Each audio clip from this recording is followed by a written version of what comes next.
Uganda is not easy.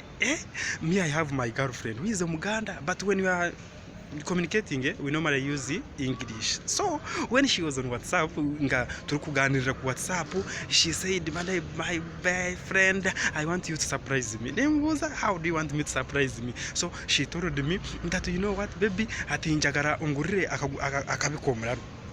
I asked akabikomera mean, what does it mean? So atukumbe nchagamba nawe, so she went offline on WhatsApp. So I said, how can I surprise this my madam? Yet I don't know the word akabikomrado means. So what I did, I just ran to the supermarket and big shops na babuza njagara mumpaka guru akabikomrado, njagara munguza akabikomrado. For them they did not know, even me I did not know.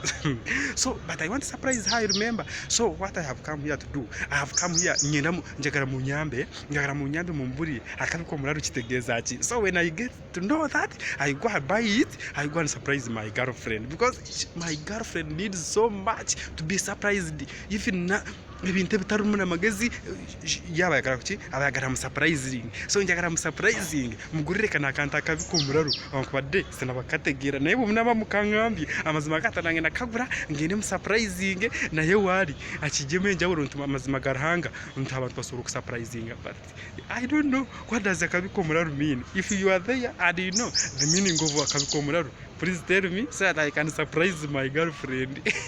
Uganda is not the banana.